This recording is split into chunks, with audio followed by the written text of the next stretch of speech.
Good morning, good morning, good morning. This is Brent Harding, and welcome to another edition of Warriors. I am so pleased to have you here on Saturday morning at 9 a.m. We have got a topic for you. It takes 12 keys to unlock our financial freedom. Only 12. That's all, just 12. But, one, two more. Okay, how about that?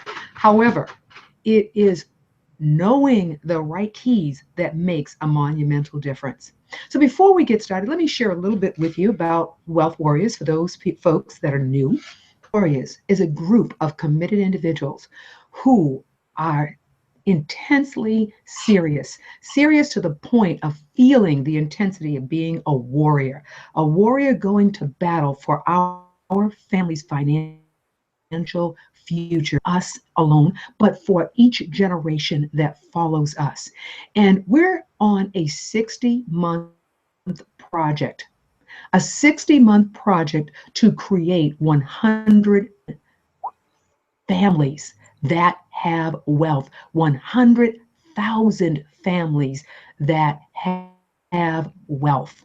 And so to that end, we're bringing about individuals that will come on this program and will share their knowledge, their expertise. We call them SMEs, which is subject matter experts, so that we can get to the point of wealth.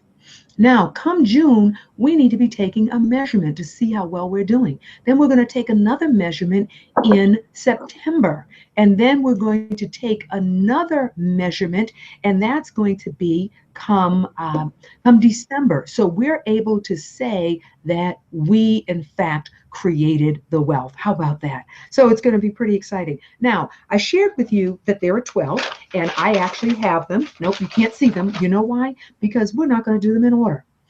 But at the end, then we're going to put them in the order, or we're going to have some contests so that you can guess, well, what order are we talking about?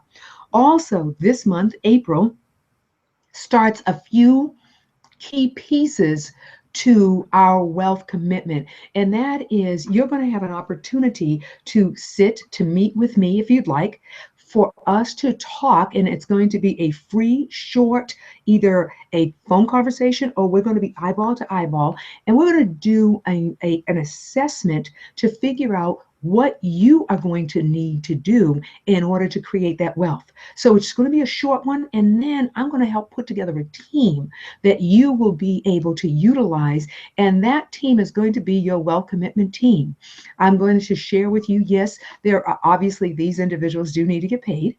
However, we're going to make it cost effective for you. There will be some luxury items for folks that are ready for the luxury, but we want everybody to be able to get started, everybody to be a part of our wealth commitment club.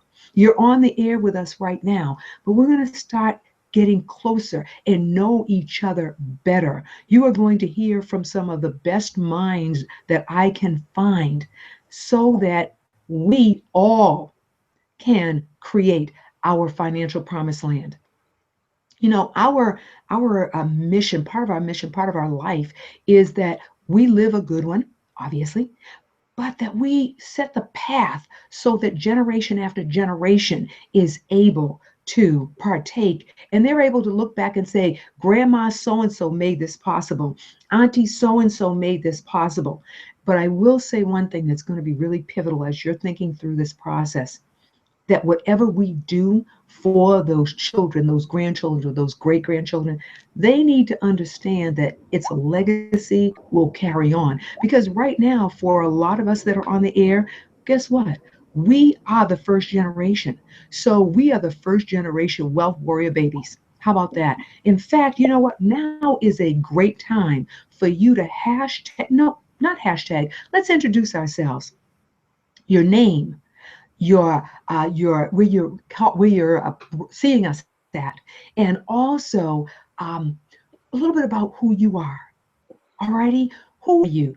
My name is Brent Harding. I am from Boston, Massachusetts, and I want you to go up to our Facebook site right now, to the Wealth Warriors private exclusive Facebook site, and just introduce yourself right now. Do it now.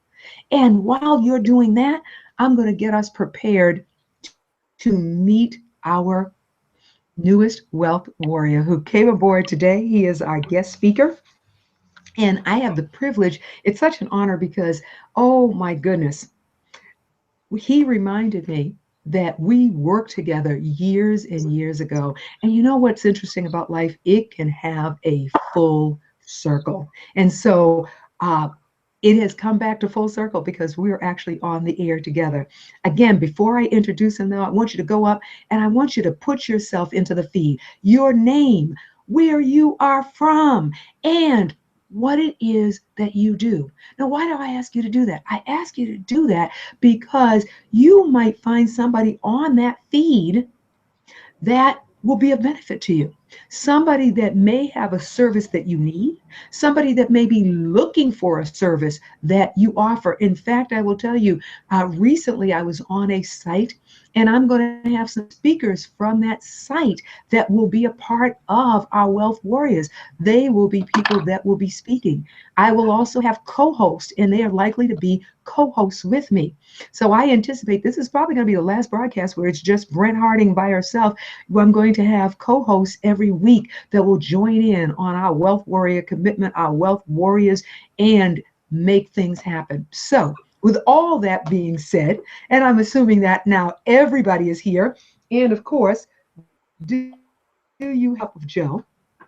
I've got mine. With that being said, I have the privilege of bringing to our stage, the Wealth Warrior stage, Mr. Hendrik Van Leesten. And Mr. Leesten, would you put your camera on and let everybody see you now? In great anticipation of that. Fantastic. There he is. There he is.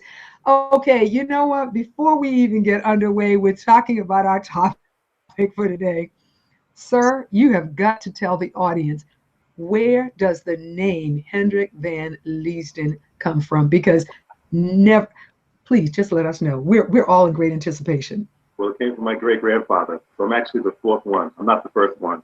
I come from a long line of Hendrik Van Leesten. So my great grandfather, he came to America from Suriname, South America, to study agriculture at Tuskegee. Being a person of color, he couldn't go to a regular university, so he went to Tuskegee, where he studied under, of all people, George Washington Carver. So he's a great inspiration to me, and his life and how he lived it. I wouldn't want any other name. So I'm the fourth Hendrik Van Leesten, and my son is the fifth one. So when he has a son, I told him you have to name him Hendrik also to keep up with the legacy. And that's my story. Wow. Wow. That is so you said he studied with George Washington Carver? Oh yeah, the guy they call the Peanut Man. So he had all the inventions from the peanut oil and peanut everything. But he was his professor at school, and he was one of 12 people chosen, I think, internationally to study with him in this special agricultural program for the world. Wow, wow, wow. Yeah. Now, for our audience, I want you to know that I'm going to refer to him as Kareem because that's the name that I know him by. And Kareem, I'm going to share with you, we're having a little bit of difficulty hearing you. You might want to get put the volume up on your computer. We did a mic check earlier, but I'm not quite hearing you. It's going in and out, so I just want to make you aware of that. Okay. Okay.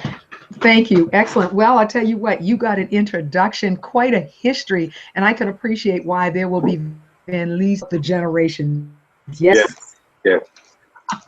Fantastic. Well, I shared with you, with all the audience. I shared with our warriors because you're not an audience, you are warriors, and we are warriors. In our role, we know what it is that we want to do for our families, and you know what? We want to invite other people in because the beauty about this grouping is we're looking to positively affect 100,000 families around the world over the next 60 months. So that means we need to invite people in. So I'll tell you what, I want you to look up at the top of your screen. You should see a Facebook icon, see a Twitter icon. You know what? Invite some of your friends into this.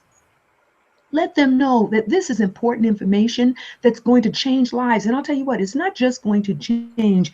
We need to, our children, our 20-year-olds. You know, I will continue to speak every week about the fact that we have young people, millenniums, that are walking into their $100,000 worth of student loans. That is madness. So how do we change that? Or how do we eliminate that? How do we pay that off? We get smarter about how we do business. I shared with you there are 12 pillars, 12 keys. I'm actually probably going to call this 12 pillars, but there are 12 keys, alias pillars, to creating wealth. Today, we're going to talk about number 3. I shared with you, I'm not going to put them in order because I'm going to have you wondering, guessing, what are those first two? We may pop down and do number 8 next week, but like I said, I got them right here. Did you see them? Okay, we're going to talk about real estate. One of the joys I have about having Kareem with me is that he is a real estate broker here in Massachusetts. He is also a licensed broker out in Florida. He has a financial analyst background. He has dealt with tax credits. And so you are getting something, you are going to interface with somebody that is incredibly comprehensive.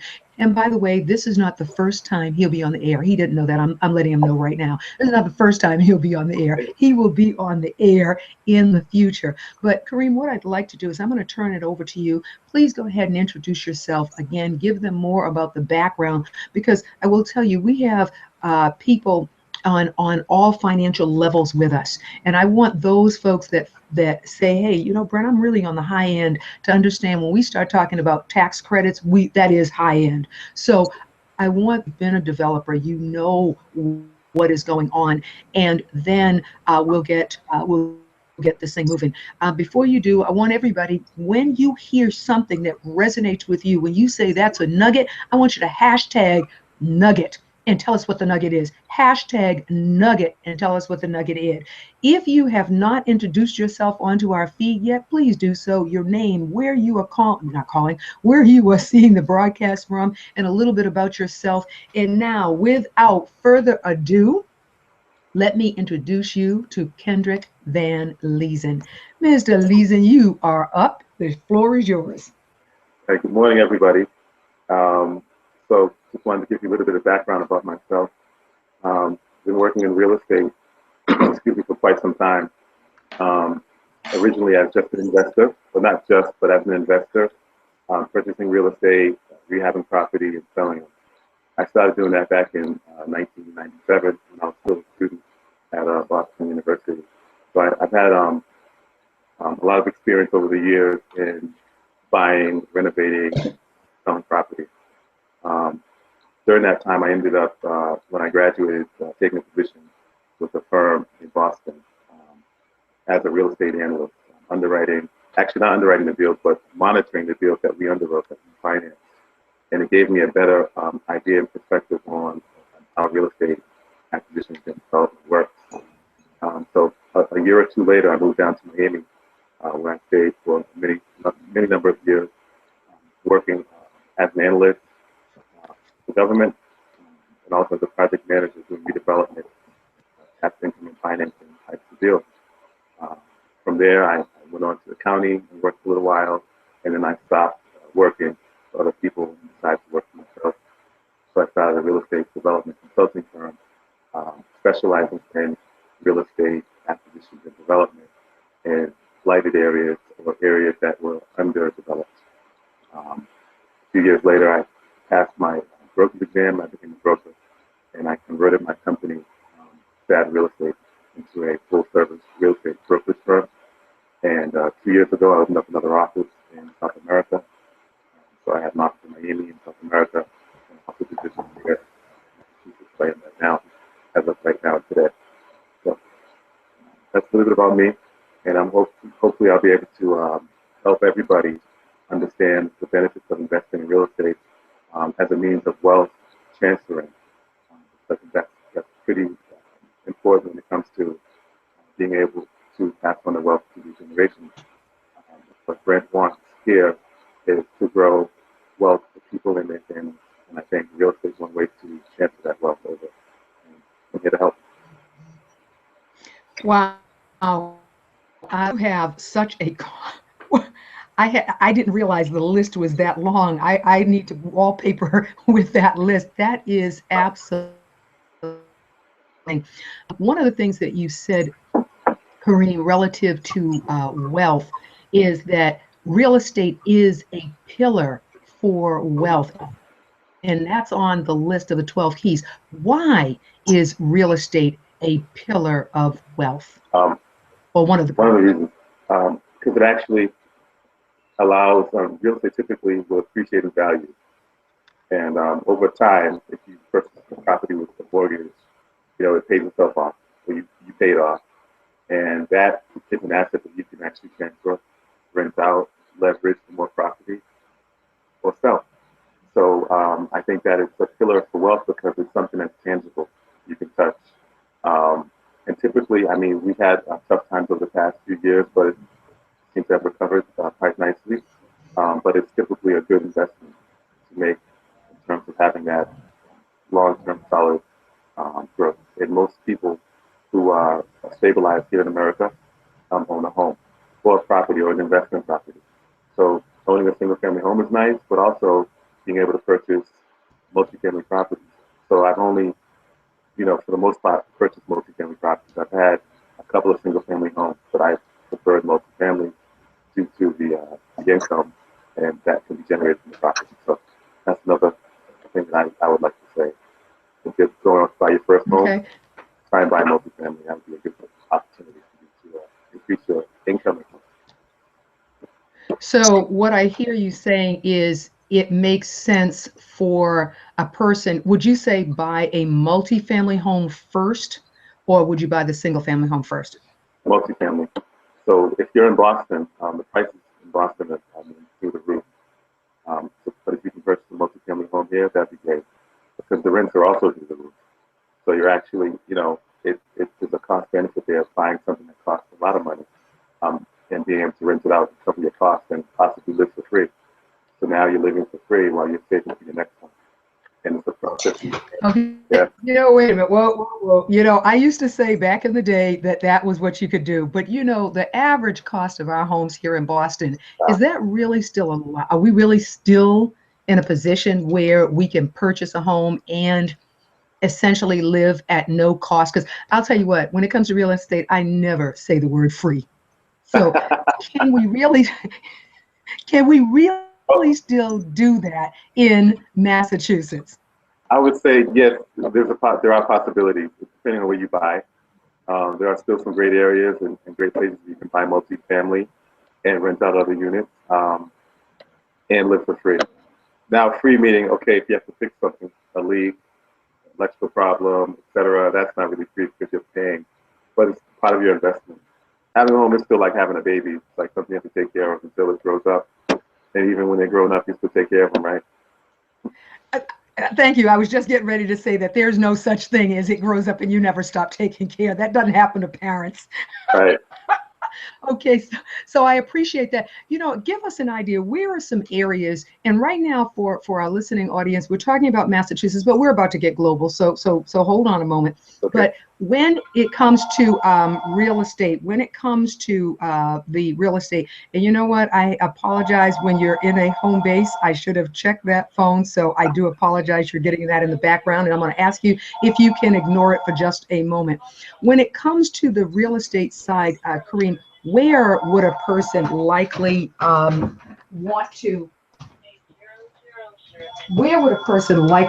to purchase real estate?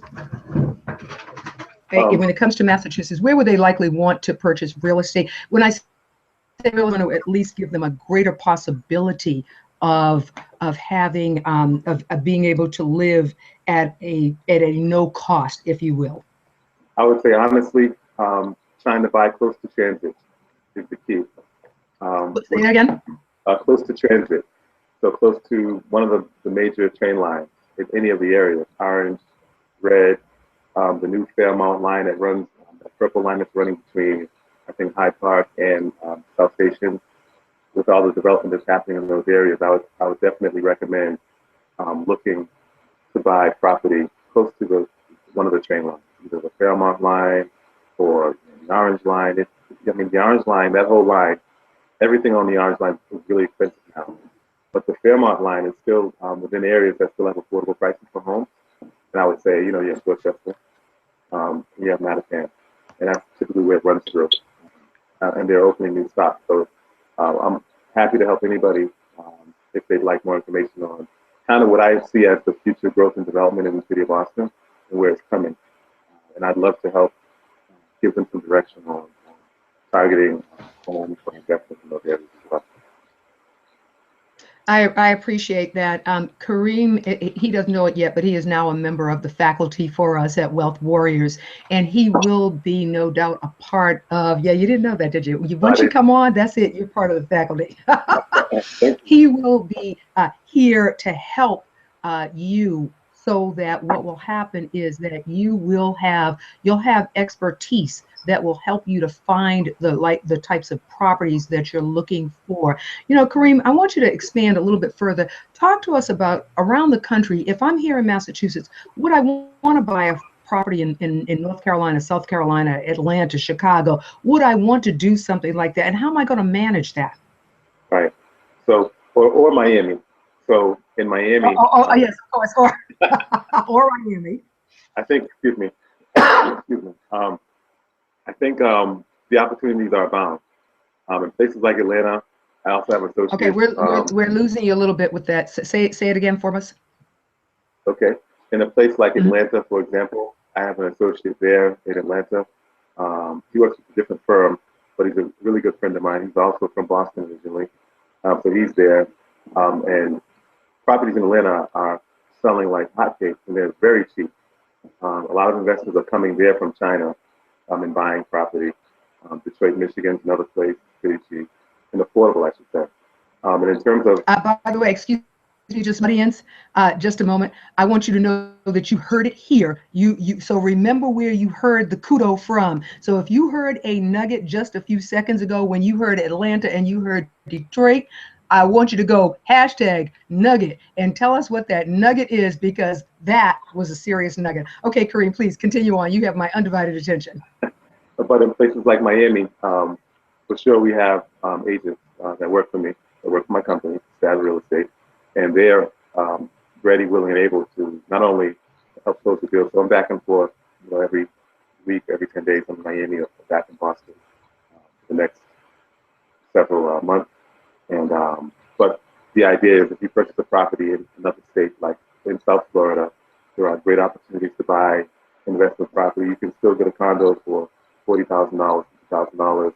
Buy a single family home. I just sold a home last Friday, a 3-bedroom, 2-bath, 1,800 square feet for $207,000. Now in Boston, you can't even buy a condo for that price.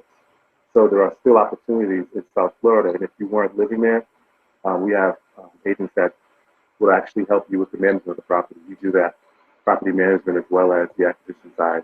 And if you want to do short-term rentals, which is another great opportunity for people who are coming from other countries or from Boston or wherever to escape the cold weather up here and go down for a week, you could just furnish your own condo that you purchase for like $50,000, furnish it, and rent it out seasonally to people who come down for 10 days or 2 weeks or a month and make some really good money. So I think there are opportunities to buy as well as lease out both short and long term on these properties in South Florida as well. We can help you with all of those needs. I appreciate that. You also mentioned, I think you said Detroit. Did you speak about Detroit, where a person that wants to invest could put some investment dollars there? Yes, I think Detroit is another great area. Detroit, the values, and I'm watching Detroit closely. The values aren't really going up steadily, but there are some targeted areas within the city of Detroit that I think should be looked at. And with groups such as the Wealth Warriors, I think there are good opportunities for everybody to come collectively to say, okay, that whole street's for sale. And the houses are going for $4,000, $5,000, $6,000. I mean that's nothing. That's like a down payment on a rental in Boston. So people collectively could do that. 3 people with $1,000 each could put down and purchase a home. And there's 10 homes on the street, that's $30,000. So there are ways to collectively do things as a group, and I think that's where other opportunities lie. The group setting, um, yes, Okay, I'm getting excited right now. Like you talking about? Oh yes. So what I heard you say, Kareem, is that, and my question for you will be, would you be interested in working with a group of us that would like to pool money together and create a Wealth Warrior cooperative that would take a tour, find some property, and decide to make a purchase of that? Would that be something that you would entertain doing with us? absolutely. I'd be willing to do that, and it would be a great for me as well to be able to, lead a group of people and be a member of that team also. So I'd be right there alongside you guys as well. Uh, Warriors, did you hear that? Now, that is a serious nugget. I want you to know that. That we said the month of April, one of the reasons why the month of April becomes pivotal, because what has happened is a lot of times the first 3 months, especially here in the Northeast, it's cold. We're just not inspired to take action. Not being not motivated. We're just not inspired to take action. But come April, man, we come out. Why? Because we realize that the first 3 months were a wash. And so now, not only are we getting poised in a position, but we've got to make up for the months that we just lost. So with that being said, Kareem is talking about something that, oh my goodness, I have wanted to have happen for an incredibly long time. And that is to have, I've been a part of a scenario where we've been led and we've gone to another place. We actually did purchase the property. We did a boot camp. We purchased the property. We acquired it and we ended up selling that property, and it was fantastic. So what you hear happening is a Wealth Warrior real estate boot camp about to be created. And so again, if that is something that's of interest to you, I want you to hashtag I want in. That's all you have to say. We'll know what that means. Hashtag I want in. We are stating that real estate is the third key to that financial freedom. You will be able to contact me. You have my number, you have the Wealth Warrior, but let me go ahead and give you, this is a personal number that you are being given to call me, and that is Brent Harding, 617-438-7949. Notice I'm not giving you a Google number. I'm not giving you one of these. No, we're eye to eye. If you are interested in being a part of a Wealth Warrior a real estate boot camp, we want to hear from you. Hashtag let us know. Wealth Warrior boot camp. I'm in. Either one of those works. If you want to sit down via Skype, via Google Hangout, you want to talk, I am offering you a 15-minute, let's review this, and it's amazing what you can do in 15 minutes. Let's talk about where you want to go so that we can get you pointed in the right direction. Now, this is time. We are about to do what we always do in the show, and that is we're going to do a flash mob. Everybody, we get ready to go up on Twitter. It's your Twitter handle. We're going to go up on Twitter. And we want you to tell us your name, where you are seeing the broadcast at. Don't do it yet. Give me a few seconds. I need to tell you what you got to do. I was Your trying name. to do it. Name. No, not yet. Your name. Where you are viewing the broadcast from, and what you do, what you specialize in. And we're going to do this on the count of 5. So I'm going to start and I'm going to go 1. Get ready. 2, you got your fingers on the keyboard. 3, you got your mind set. 4, get ready, go. Flash mob. Woo! Let's do it. That's what we do here. We flash mob. Let everybody know. That's right. Put it out there on Twitter. We are on the Wealth Warrior broadcast and we are getting serious nuggets. We're about to start a real estate boot camp. And we've got none other than Mr. Van Leesen, Hendrik Van Leesen IV, who is going to take us through the process. What I appreciated about what I heard is that He is doing something pretty daggone amazing in that sharing nuggets that I'll tell you what, if you were sitting down with a consultant, it would cost you to sit down. Here now, the important thing is you know the questions to ask so that you are able to make a difference in your existence. You're able to make a difference and change, make a paradigm change for you and for your family, generation after generation. You know, one of the things that I appreciated that, and you know, I call him Kareem, that Kareem said is that his son is the fourth. There will be a fifth. That's creating the generational activity. Am I right about that? That's creating the generational wealth. So, nugget number three, or pillar number three for financial freedom, is in fact real estate. That's what this is. It is, in fact, real estate. Talked about the multifamily piece of property. The fact that the reason that we would want a multifamily piece of property is so that we are able to get that real estate started, that we're able to create the first pillar. You know, real estate goes up and down. You know, Massachusetts went through a drought. You know, and in B school, we say that, yeah, that is part, we've got an S curve on that. But what happens when now my property is upside down? Are you still an advocate for real estate? That's to you. I'm asking you. Put it out there. That was Are my you question. still an advocate for real? That's my question to you. Yes. Are you still, because we went through a drought for years. Yes. You know, we're now just coming into the norm, if you will. You know, we went through the form. We had the storm. 2008 was crash and burn, and so now we are climbing up to the norm of the S curve. So talk to us about Okay. what, you know, we realize that we're going to have a form, we're going to have a storm, we're going to have a norm, a perform, and then we're going to have the drought again. What Absolutely. happens when we have a real estate drought? Okay. So a little bit of history on the company name. So I had basically, the name of my company is STAD, which is an acronym for Strategic, Targeted Acquisitions and Development. So anything that we do would have to be very strategic in nature.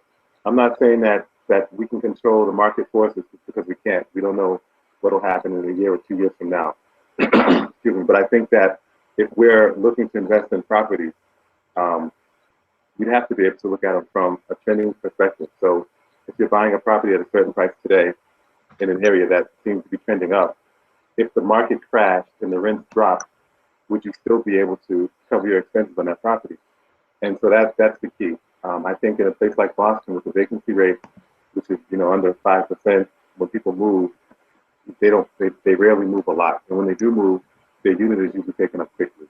So in terms of also with the crash that happened, there were a lot of unsavory types of mortgages, which I know you know a lot about mortgages. And so, Yes, I do. and so I think that a lot of those mortgages they affected the market in ways that we've never seen before as well. So as the arms changed and interest rates went up after 5 years in the balloon, you know the story. It changed. So I think the type of investment we buy, where we buy, the price we're buying it at, but also building into that analysis, the fact that the market could change, and if it changed, how would that really affect the property itself? Well, maybe you'd have to drop rent some if there were more vacant properties and people had more choices. If more construction happened in an area and there were more opportunities to move. But I think that you can kind of analyze that from the perspective of here it is as the best case scenario and trend your performance in a way that can anticipate things that are happening. So when I've done analysis for different companies who are trying to acquire property within a certain area that they'd like to build new construction, they want to know what's going on in the area, who else is building over there, how many units are in the pipeline, and when they're finished, are they going to be the only ones that have an empty building? So all of those things come into play when making a good investment. And I think that we could at best kind of be prepared for another real estate crash by buying properties that, if it crashed, could still be rented out for to cover the costs and maybe make a profit still. So I don't think it would be a real problem in the city of Boston. and places that actually had unusual growth rates in terms of value.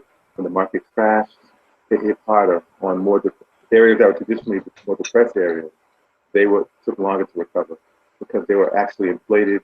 Um, for example, if you were in Boston trying to buy a home in 2007, and the homes were like $700,000 for a three-family or 650, but you went to Rhode Island and you found one for 250 or 300,000. You're like, wow, this is great. But in Rhode Island, they were really valued at maybe 150 a few years before that. But the market of Boston put the pressure on Rhode Island and Providence. People started buying in Providence, Kentucky, or even Attleboro. But I think it was a matter of the pressure. So when the market crashed, Boston felt it. It went down a little bit. But with Providence and Rhode Island, they felt it, I think, even harder than Boston because they were inflated by Boston's market. So I think it's strategic when you're targeting their acquisitions and developments. So that's what I think. That's what you think. Yeah. I think so too. I think so too. You know, for those of us that are on, again, remember I shared with you, whether you have never bought a property or you are a developer, there is information here. There are nuggets here for you to grab onto.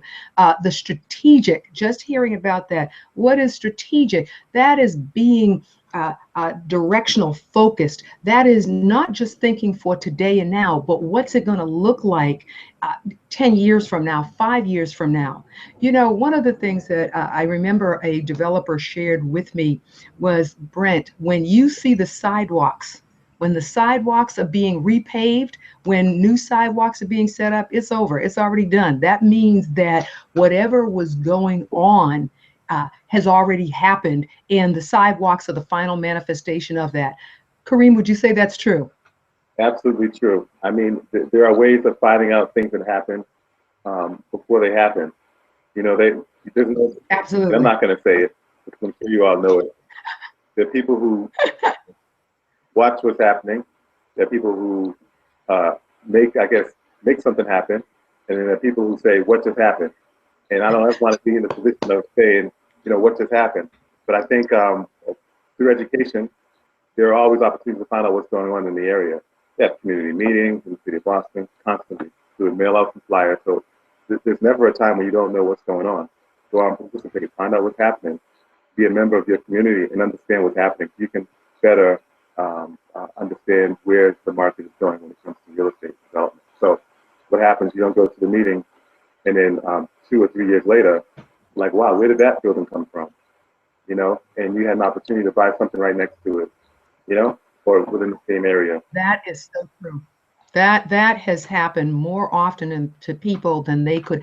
In fact, I remember back in 2000, before when the form was just occurring, so that would have been in 2006.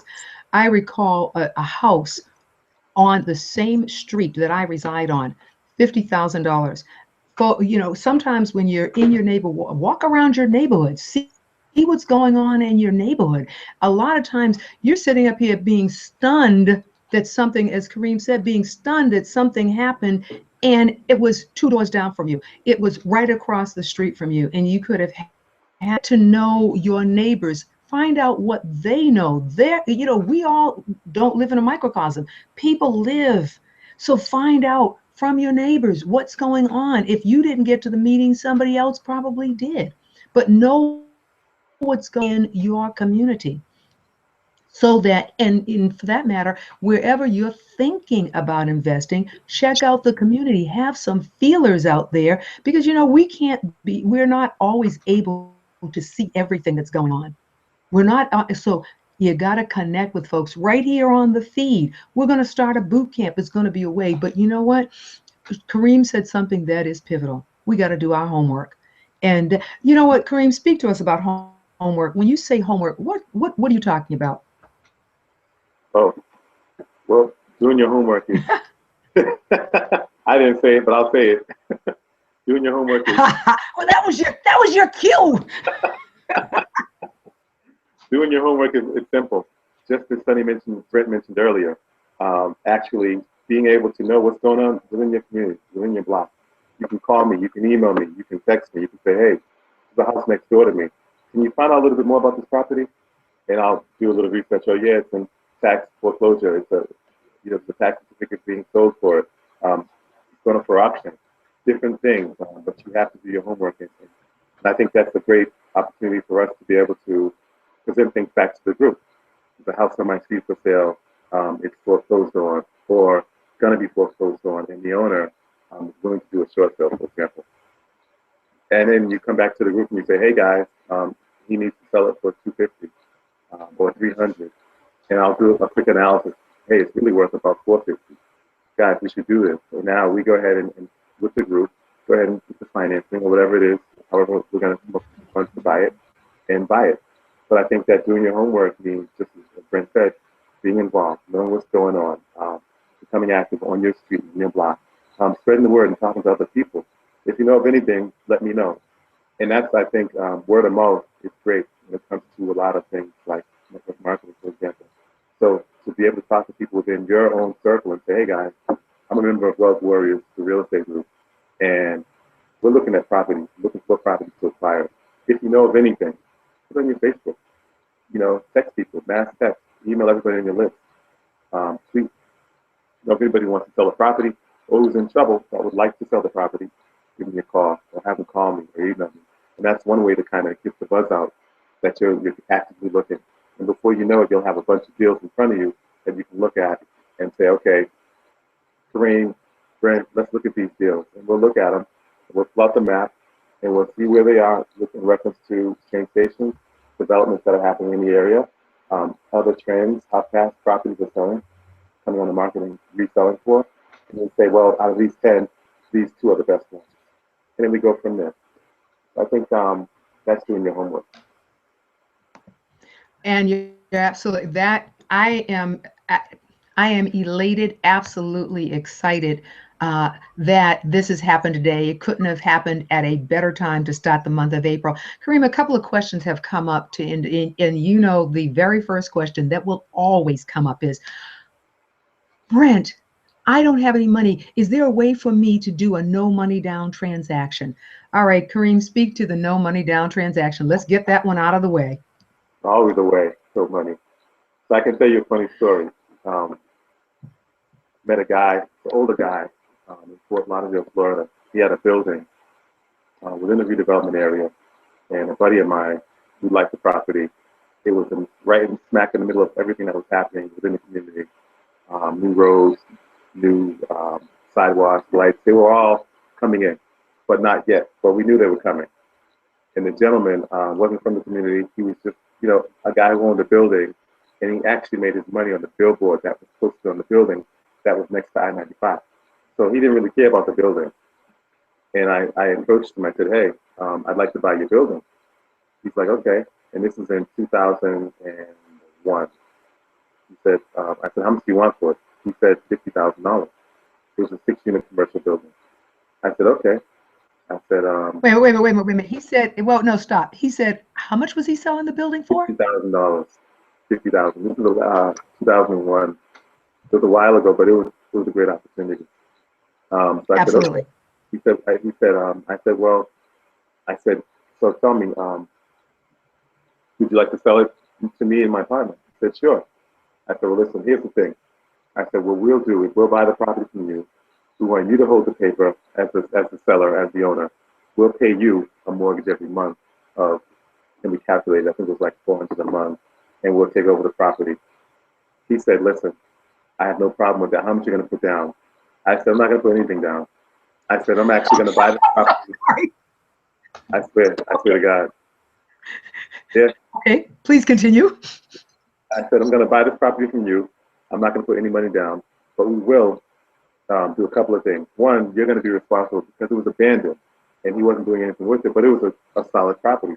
I said, you're going to clear the liens before we buy it, before we pass paper. So anything that was owed on it, you're going to clear, and we're going to purchase the property, and then we'll fix it up with our own money. But we're not going to give you any money to buy the property. And he said, okay. So we went into the contract. We had a contract to purchase the property, and we didn't buy the property because of a political reason.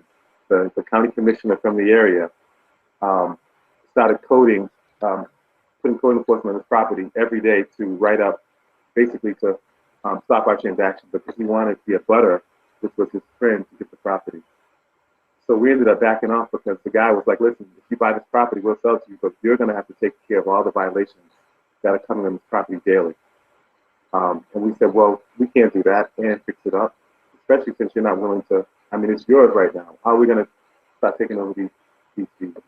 And eventually, we decided to walk away from it. But the reason why I gave that story is because the deals are out there. They're in your community. They're in the neighborhood. They're there. The people are willing to make something happen for the right price and for the right opportunity if you have good intentions. So it was a deal, but if we would have went, it would have been a deal we'd have been probably paying on until we could, do something for that commissioner, and that's not how we operate. So we'd rather walk away than to do something like that. And very definitely a smart move. That is one heck of a real estate story, and I can very, very readily appreciate it. So what we're saying, audience, is now, please do understand this. Those deals are in fact out there. They are not happening every day. I mean, there's not a whole clump of them. So what we're saying is that money, cash does make things happen. Can we do things without it? Yes. Are there deals? Yes. Do we have to work harder to find those deals? Absolutely. Are they going to happen in Massachusetts in certain areas, which they do happen in Massachusetts? But here's the bottom line. The bottom line is we're going to need to know how to manage our money better so that we have that nest egg to invest, because we need to get those first off the ground, those first properties off the ground. And yes, those will yield and beget others. However, if you've got some dollars and cents, start setting that aside because the club, in fact, is coming. Our real estate boot camp is coming. Our real estate club is coming during this quarter. If you are interested in being a part of the boot camp, hashtag boot camp I'm in, hashtag boot camp I'm in. Lift the fingers for us. We have been talking today about the pillar number 3 in a list of 12 pillars. And I got to tell you, when you hear about what number 12 is, you are going to fall off your chair. You'll be like, what? Yes, we have 12 pillars. We are going to spend time on all of them month to month to month. This month is our real estate month. It is really exploring, understanding, grabbing hold of real estate. There are some key things that we're going to need to do. If you already own a property, fantastic. You now have leverage. If you do not, then you're either purchasing or you become coming part of a cooperative, and we buy together, and together we build. We're part of a team. Together, everyone acquires more. That's what team is about. Another question that comes up, and then we're going to start to wind down, it has to do with tax credits. I got to tell you, Kareem, everybody is curious. They're like, tax credits, what are those? What's that about? So you know what? Would you share with the audience what that is so we can get that past us, please? Yeah. So basically, tax credits, and in reference to what I'm familiar with, the tax credits that I've worked with in the past are historic tax credits and low-income housing tax credits. And what that means is that basically, if we found a building that was a historic property to buy in New Bedford or wherever, and we got it on the list of registered historic places, we'd be able to, once we get an estimate on the work that needs to be done on the property, generate a tax credit for that work. So if it's $100,000 worth of work and $50,000 worth of the work, maintains that property as a historic site, we're able to sell those tax credits to investors for usually between 75 and 85 cents on the dollar. So between 75 and 85% of the value of the historic amount that would be rehabbed is sold on the market. Those tax credits we then use as a source to renovate the property, and the investor uses those tax credits to write down his personal income taxes.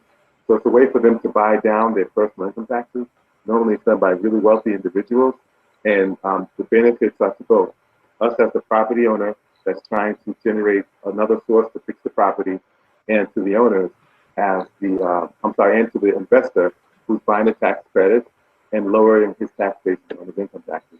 And hopefully we can be in both positions. One position with being having the property to sell the tax credits, and then later on in life having so much money to buy tax credits to bring down your income because you want to save some money. So that's the goal: become the seller and then the buyer later on.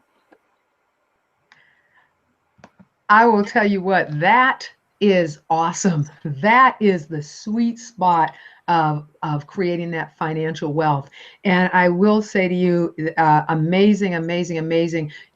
You know what? There is nobody in the audience today that can tell me they did not get a nugget out of what we were talking about today. And we just got this party started. Just got this party started.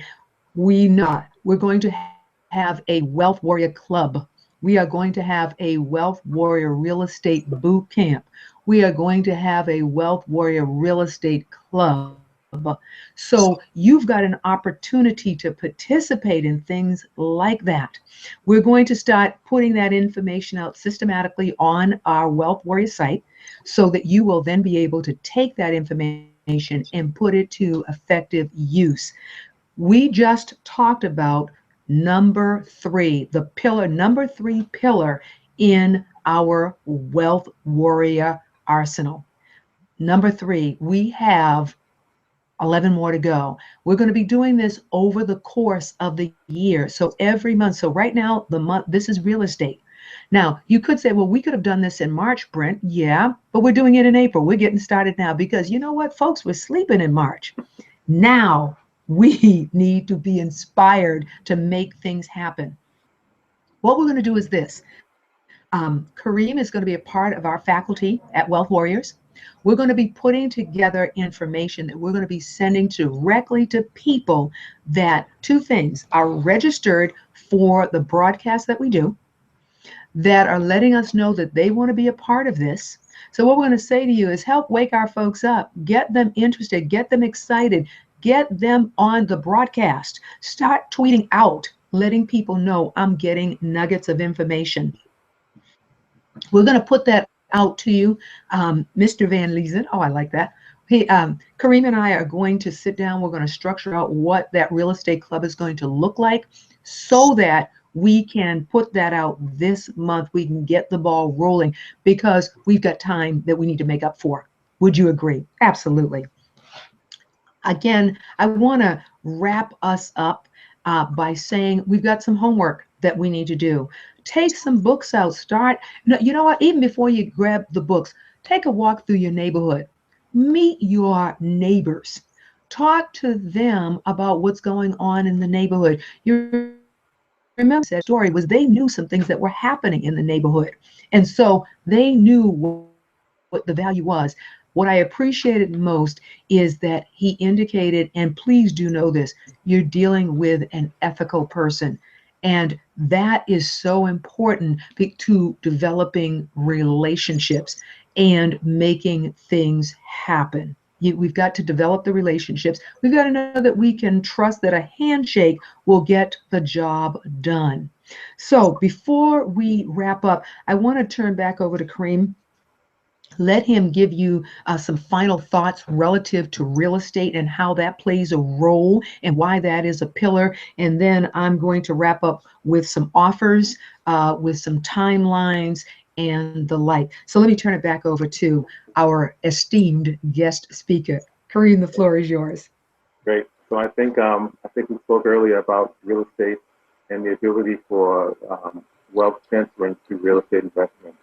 And I think that is a good place to start growing your future. I don't know what all the 12 steps are either, and I'm willing to learn from Brent. And I can't even get a copy of that paper either. So I guess she's going to force me to participate more often so I can learn the other steps of the 12 steps. But I think real estate is one of the steps, the third step on her step, and I think that is critical for us as people to be able to leave sense of wealth and ownership of property to our children and families, or even to organizations that you like and care about. Got a question for you, Kareem. In terms of with your son, how old is your son right now? 15. Is he being introduced to real estate? Are you doing anything with him around that the legacy that you're producing? Yes, he's my assistant. So he works with me. Don't tell the child labor law on me. So he's my assistant. Sometimes he comes out on things. Say, say no more. We got you. We got you on that one. Absolutely, absolutely. That is, I am. What was that again? He does stuff for me. He writes on my whiteboard over there. Writes down the deals when they're going to close. He knows when he's getting paid. So he's well abreast of how it works. Wait a minute. He knows when he's getting paid. Yeah, he gets paid on the deals just like I do. So when the house we sold last Friday sold, he got paid too. So he helped me on that. So he's a part of the team. Hendrick the fifth. Hey, then I am. Oh, that is like manna. That is like music to the ears, because that's exactly what is supposed to happen. Is that we need to teach our children so that they come in and it becomes such a natural fit for them that it's just, what do you mean? Of course, that's exactly how it works. We're creating wealth, we're creating dynasties. That's what we have the ability to create, dynasties, create teams. That's what this is all of them happen. And so I am so super pleased to hear that. So kudos to you. We've got 3 minutes, so let me do a wrap up on that. We've had the privilege this morning of having an esteemed SME subject matter expert, and that is very definitely, I call him Kareem, but you'll eventually call him that too. But Hendrick Van Leesen has been with us. His company is Stagged. Tell me one more time, Kareem. STAD? Yeah, and the website STAD. is stad1.com. Is there a place for me to type it here, or? No, we're gonna set it up so that it comes out pristine. So give me a moment. You and I going to hook up on that one. It is SDAD1.com. That is his site. Did I say it right? No. All right, you go ahead and say it, please. Go right ahead. www.stad1.com. Yeah. Perfect. Okay, I appreciate that. Right. We're going to set up a Wealth Warrior Real Estate Club, a Wealth Warrior Real Estate Boot Camp. Out of each month, we're going to go over a pillar that creates wealth, and it's going to be heavy duty. You're going to say, why are we spending a month? Well, I got news. This is my news for everybody. If we haven't done this in our lifetime, then it's going to take a few minutes for it to sink in, to stay with us. We are going to invite Kareem back on the show, because you know what? We just talked about residential property. We didn't even talk about commercial property that we might want to consider investing in. So we are putting these pieces together because what's the mission? Over 60 months to create 100,000 warriors worldwide. It has been my pleasure to be with you this morning. My name is Brent Harding. I am of the Wealth Warriors. We are committed to wealth. Today is your day. Make it an amazing day. And we'll see you here next week, same time, same channel, 9 a.m. Again, make it a great day. Brent Harding, Wealth Warriors. Bye-bye now. Thank you. Thanks, guys.